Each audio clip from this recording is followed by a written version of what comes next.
Cette émission est rendue possible grâce à la famille des partenaires de l'Église de la Victoire.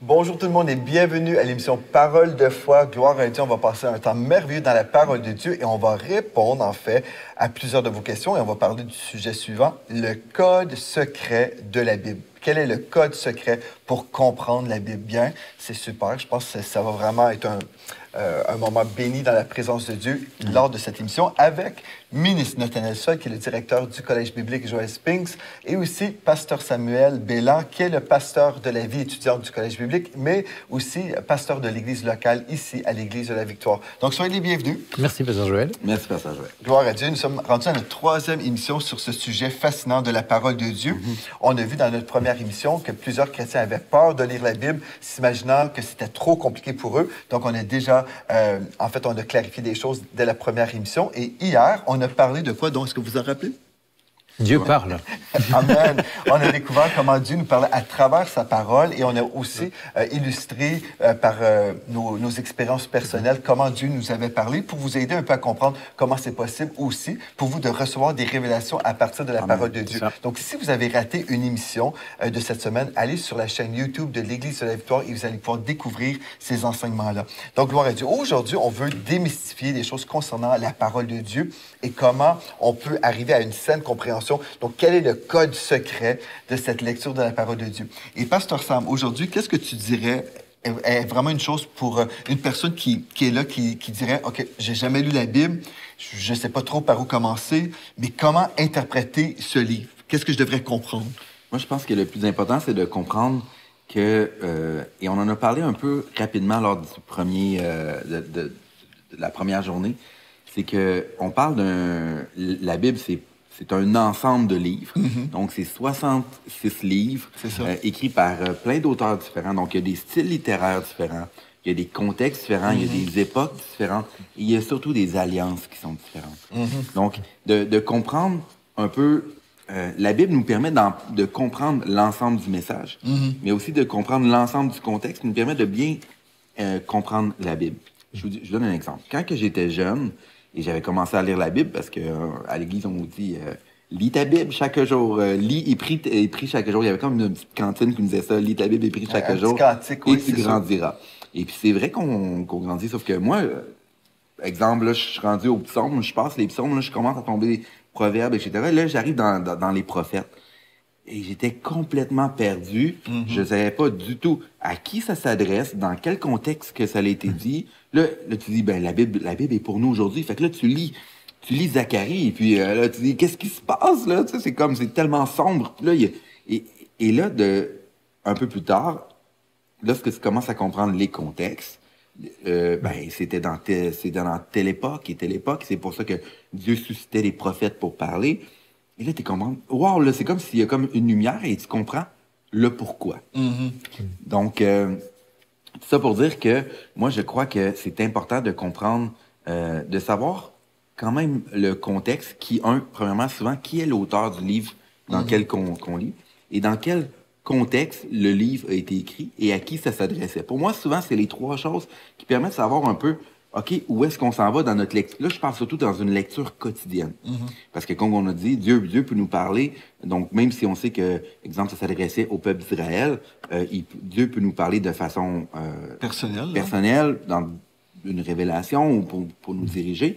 Mais si lorsqu'on veut vraiment lire pour comprendre la Bible, je crois que pour moi, c'est trois choses qui sont primordiales. Absolument. Donc, en fait, comme tu disais, Pasteur Sam, la parole de Dieu, la Bible, on voit un seul livre, mais en fait, c'est 66 livres qui sont ensemble. Et c'est ça le sens du mot Bible. C'est comme une collection de livres écrits par 43 auteurs différents à travers 1500 ans. Donc, c'est quand même intéressant de faire la part des choses et de comprendre, en fait, OK, c'est pas juste une personne qui s'est mis à écrire un texte. Non, c'est vraiment une collection de livres. Et c'est pour ça que c'est important pour nous, quand on lit un livre de la parole de Dieu, et qu'on comprenne, en fait, que, bon, ce livre, admettons, si je prends, je vais prendre Exode ici, bon, je vais comprendre ici que ce livre me parle précisément du peuple d'Israël.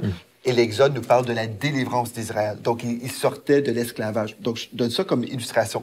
Et si aujourd'hui, bon, je suis en l'an 2025, la parole de Dieu, elle est toujours vraie. Et tout ce que Dieu dit, c'est vrai. Mais on doit comprendre aussi que dans mon interprétation de la parole de Dieu, je dois comprendre ce texte s'adressait précisément à qui?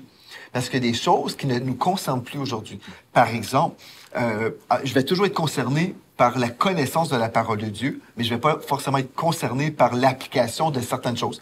Par exemple, si on lit des textes en Lévitique qui nous parlent de sacrifices d'animaux, en fait, qui étaient des types ou des symboles du sacrifice de Jésus-Christ plus tard qu'on découvrirait dans le Nouveau Testament, et si je lis sur comment faire des sacrifices, bien là, je vais dire, ben non, c'est pas pour moi aujourd'hui. Donc, l'application, c'est pas pour moi aujourd'hui, mais la connaissance, c'est pour moi. Je devrais comprendre pourquoi c'est écrit là. Donc, la parole de Dieu, elle est toujours pour nous, mais à quel niveau? C'est ça qu'on doit comprendre. Et comprendre le contexte historique et comprendre aussi le contexte même du chapitre. Ça, c'est très important.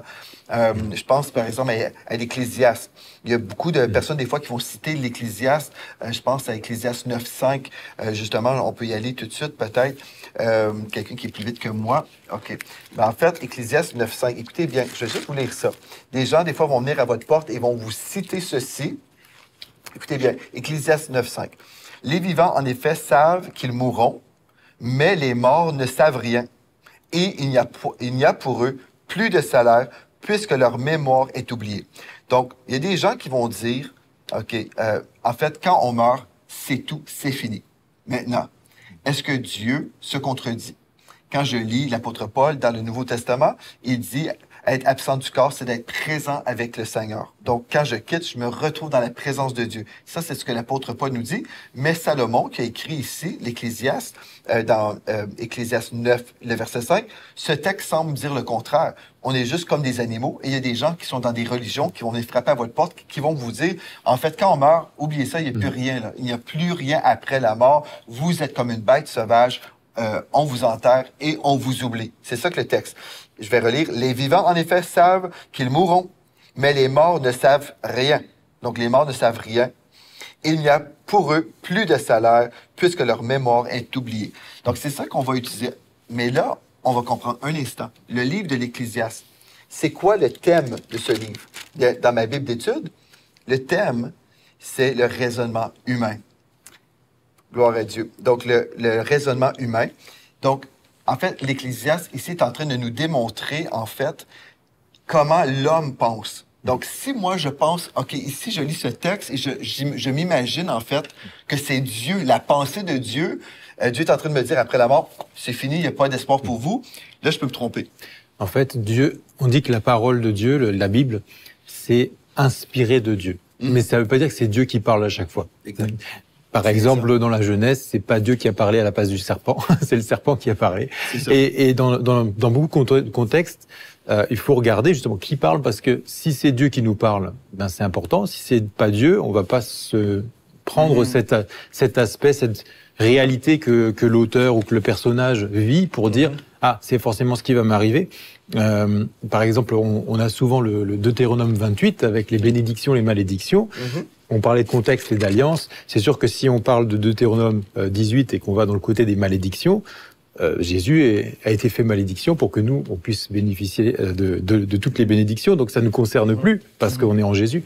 Mais si on lit et puis qu'on ne fait pas attention au contexte, on dit bah ah j'ai fait tel péché, bah voilà c'est fini, je vais avoir telle conséquence. Non, c'est pas forcément ça. Et puis on parle aussi des différents personnages. Même rien que comme tu disais. Salomon, eh bien, Salomon, on dit qu'il a demandé la sagesse à Dieu. Mais moi, ce que je me suis dit à un moment, c'est il y a des choses qu'il dit, ça me paraît bizarre. Mais parce qu'en fait, Salomon, il a peut-être eu la sagesse initialement de la part de Dieu, mais après, on voit qu'il s'est fait détourner avec toutes ces nombreuses femmes et puis les différents dieux qu'elle servait, etc.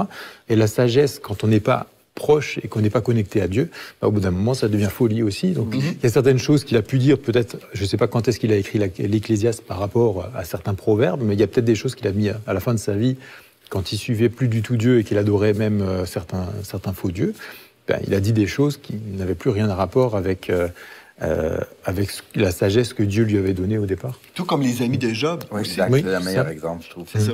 Parce que souvent, il y a des gens qui vont citer les amis de Job, mais est-ce qu'on veut vraiment que ce soit eux les exemples qu'on suit?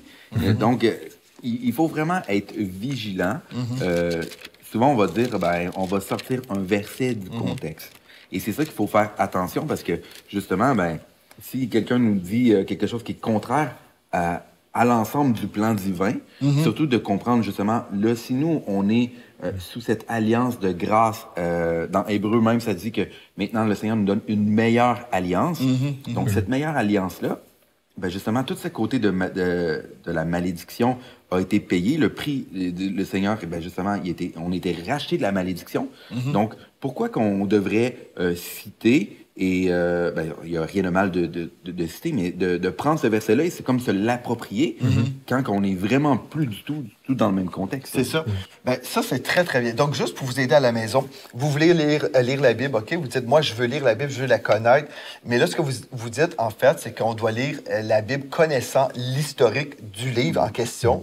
Donc, je dois comprendre le contexte. Ce livre, il parle de quoi? Qui l'a écrit? Donc, nous savons que Dieu est l'auteur de la parole de Dieu, mais il a utilisé des canaux humains, donc des hommes qui ont écrit le texte.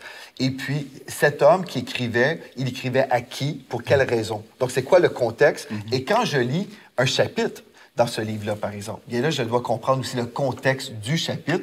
Donc, je ne peux pas juste prendre un verset hors contexte et créer ce que je veux avec. Et c'est ça que les religions, souvent, ont fait.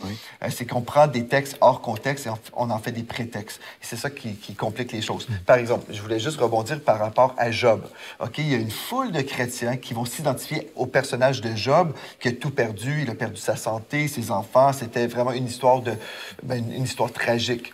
Et puis, on va citer Job comme étant le modèle de souffrance. Il a été patient. Et oui, dans le Nouveau Testament, on parle de lui comme étant quelqu'un qui était endurant et gloire à Dieu. Il n'a jamais maudit Dieu. Ceci dit, est-ce que tout ce qu'il a dit, c'était vrai? Non. En fait, est-ce que ses amis ont toujours dit la vérité lors de son épreuve pendant ce temps de douleur? Bien, dans Job 38, par exemple, nous lisons « L'Éternel répondit à Job », parce que Job a dit beaucoup de choses. Il n'a jamais maudit Dieu, mais il a dit des mensonges au sujet de Dieu. Il a même accusé d'être l'auteur de ses malheurs. Donc, en passant, j'ai un livre qui s'appelle « Sortir de la souffrance » et je décortique tout ça pour vous aider si vous souhaitez approfondir le sujet de Job. Mais Dieu lui dit « Qui est celui qui obscurcit mes desseins par des discours sans intelligence? » C'est ça que Dieu lui dit. Mais tu dis des niaiseries, tu dis des choses qui sont totalement fausses. Tu obscurcis mes desseins et c'est des discours sans intelligence. Et là, comme tu dis, Pasteur Sam, les chrétiens vont dire, il est écrit dans la parole. Oui, il est écrit, ça c'est vrai. Mais qui parlait ici, là, dans ce texte-là? Ah, ben là, c'est le diable qui parlait. OK, ben si c'est le diable qui parlait, c'est bon qu'on sache ce que c'était dans la parole. Il n'y a pas de souci. Il faut que la Bible nous révèle la vérité par rapport à une histoire et comprendre le contexte. Mais est-ce que je devrais reprendre les paroles du diable et dire, ben voilà, c'est la vérité? Non. Donc, ça, c'est une chose très importante. Donc, je veux comprendre le contexte historique du livre, je veux comprendre le contexte du chapitre et je veux comprendre mon contexte. Exact. J'habite dans quelle époque aujourd'hui? Est-ce que j'habite dans l'ancienne alliance où on sacrifiait des animaux attendant qu'un jour le Sauveur du monde viendrait, ou je suis après la croix, Jésus est déjà venu, il a déjà payé le prix pour les péchés et je me retrouve dans l'alliance de la grâce? Bien, la réponse c'est je suis dans l'alliance de la grâce, cette nouvelle alliance qui est une alliance plus excellente que l'ancienne. Alléluia. Donc, si je sais qui je suis, où je suis dans le plan de Dieu, bien, je vais faire attention lorsque je vais lire des passages de l'Ancien Testament. Quand j'entends un pasteur, par exemple, aujourd'hui, en 2025, qui prêche un message de condamnation, qui prend des textes de l'Ancien Testament, qui dit, en fait, des textes qui peuvent déclarer le châtiment, le jugement sur les rebelles, bien là, je vais dire, ce pasteur n'a pas reçu la révélation de la grâce. Parce que aujourd'hui, je sais que Jésus a porté ma malédiction, il a porté ma condamnation, il a tout porté à la croix. Ceci ne veut pas dire que je vais vivre dans le péché, pour autant, c'est pas ça. Mais en fait, nous savons que Dieu ne déverse pas sa colère sur ses enfants qui ont déjà été pardonnés. Donc, ça va vraiment vous aider à discerner beaucoup de choses. Est-ce que j'écoute même les bons prédicateurs? Si quelqu'un prêche la condamnation, est-ce que cette personne a même compris le message, là? Exact. Parce que moi, j'aime beaucoup prêcher à partir des histoires de l'Ancien Testament.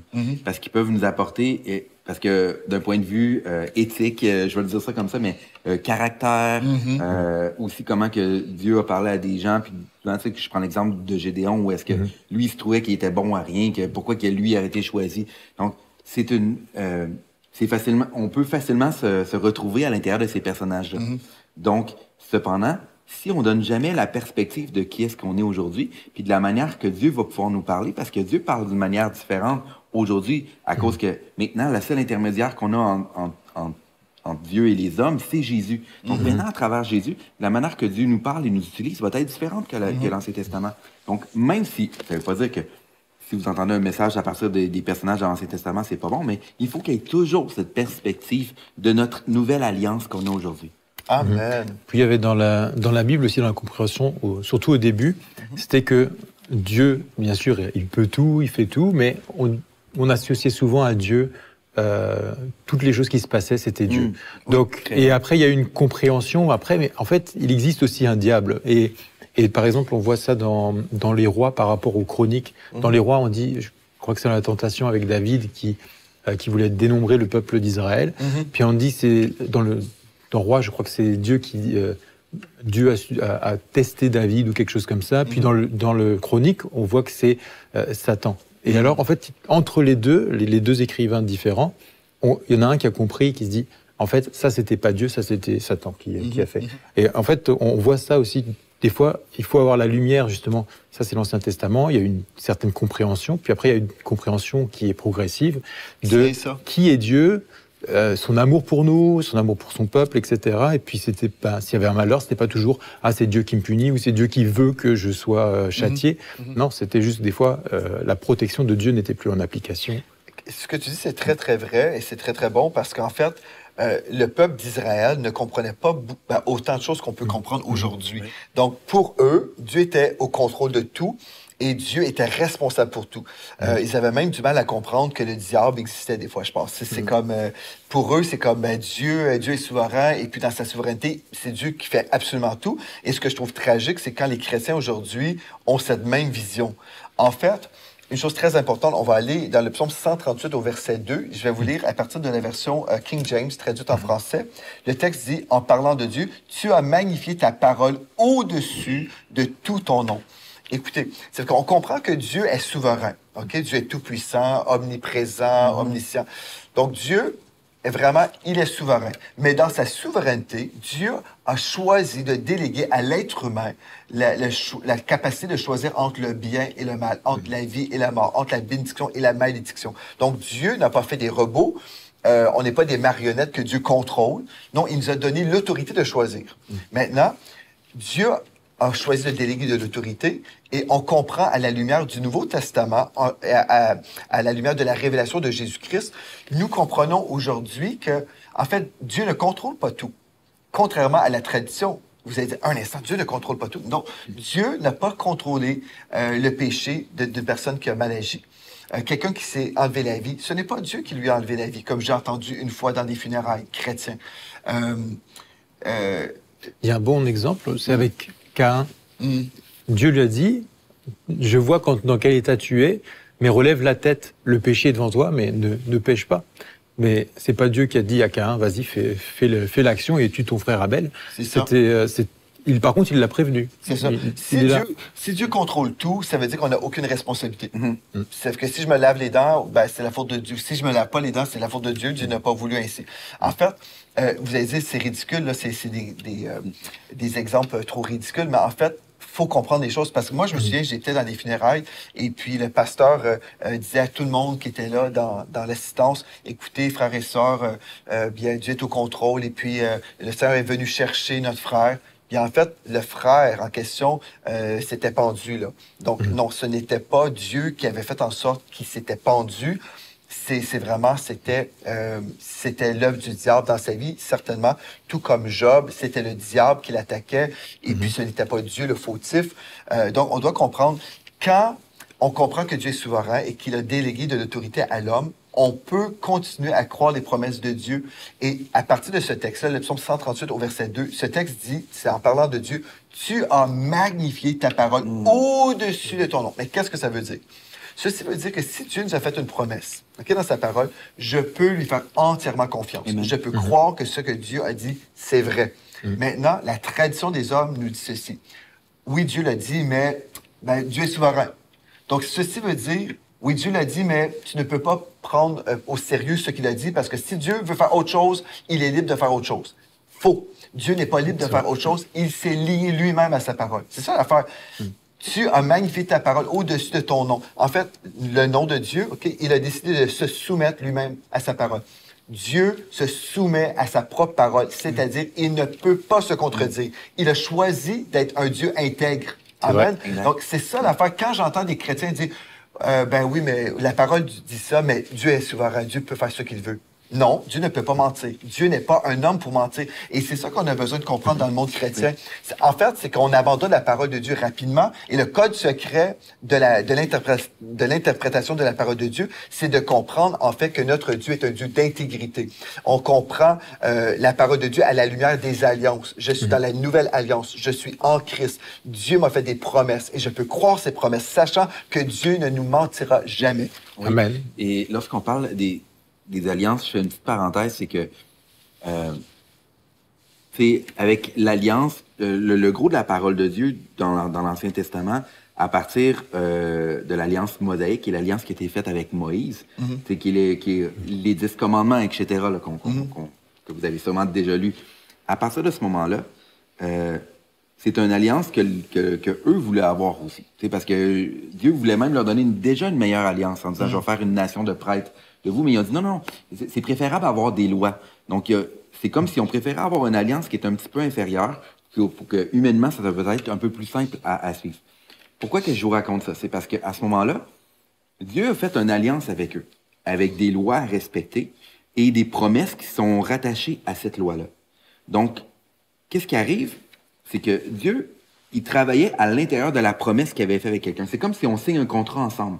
Si on signe un contrat, je dis, ben moi, OK, voici qu'est-ce qu'on va faire. Je te donne ce service-là, tu me donnes ce service, et en échange, en contrepartie, tu fais ça. Et moi, on va rester à l'intérieur de notre contrat. Lorsqu'on est arrivé dans la nouvelle alliance, le Seigneur a dit, OK, là, je vais vous écrire une nouvelle alliance. Et là, maintenant, ça va donner un pouvoir beaucoup plus grand à ceux qui croient directement à partir de Jésus-Christ, où est-ce qu'il n'y aura pas une question de malédiction et bénédiction, il va y avoir une question que maintenant, la malédiction a été rachetée par Jésus et maintenant, vous vivez sur une meilleure alliance. Donc, des fois, on lit l'Ancien Testament et on se dit, ben, il me semble on dit que Dieu est bon, mais il y a tellement de choses, de désastres, de massacres, on voit des choses, on se dit, ben, comment ça que Dieu faisait ça? Mais c'est que c'est pas Dieu, c'était les hommes qui le faisaient. Mais Dieu, lui, il agissait à l'intérieur d'une alliance qui avait été un contrat qui avait été accepté entre deux parties. Maintenant, le nouveau contrat qu'on a, c'est à travers Jésus. Et là, on voit vraiment sa nature, parce qu'à partir du Nouveau Testament, qu'est-ce qu'on voit? On voit de la grâce, on voit de l'amour manifesté. On voit que maintenant, on est justifié par le sang de Jésus qui a coulé à la croix pour nous. Donc là, maintenant, on est capable de comprendre que lorsqu'on lit des choses de l'Ancien Testament, c'est que ça passait à travers cette alliance-là. Et on est capable de comprendre que c'est pas Dieu qui faisait tout, mais c'est que c'était les conséquences aussi des hommes et des choix qu'ils ont fait. Et il y avait la loi des récoltes, même à l'époque, la loi des semences et des récoltes. Et puis dans ma Bible d'études que vous pouvez télécharger ou que vous pouvez consulter, sur le site églisedelavictoire.com, vous allez juste cliquer sur la Bible que vous allez voir en page d'accueil. En fait, j'explique, par exemple, l'expression « Dieu frappa ». Parce que le peuple d'Israël assignait tout à Dieu. Ils assignaient tout à Dieu sans vraiment discerner que le diable existait, en fait. Donc, dans cette Bible d'études, vous allez cliquer dessus, vous allez voir juste sur la page d'accueil, cliquez dessus et tapez même « Dieu frappa ». Et vous allez voir, en fait, que dans ce commentaire biblique, j'explique que Dieu n'était pas l'auteur de tout ce qu'on peut lire dans l'Ancien Testament, mais en fait, il y avait vraiment l'opération de cette loi spirituelle qui existe encore aujourd'hui, la loi des semences et des récoltes. Ce qu'un homme aura semé, il va le récolter. Donc, s'il semait dans la désobéissance, Dieu jugeait par le décret de sa parole et il disait « cette chose est mauvaise ». Et quand Dieu le déclarait, il y avait une récolte qui arrivait. Et puis là, on pouvait dire « Dieu frappa, Dieu frappa ». Mais en fait, c'est que la loi existait. Et puis, elle existe encore aujourd'hui. Mais on va poursuivre demain. Donc, j'espère que vous allez être avec nous. Gloire à Dieu. Et d'ici à demain, merci d'avoir été là et soyez richement bénis. Vous êtes bénis par les messages révolutionnaires de l'Église de la Victoire. Prenez part à cette œuvre qui transforme des milliers de foyers en visitant dès aujourd'hui semer.ca. Devenez un partenaire mensuel ou un bâtisseur ou paramétrez vos dons de façon automatique en toute discrétion et sécurité. 100% de ce que vous semez sert à annoncer l'Évangile.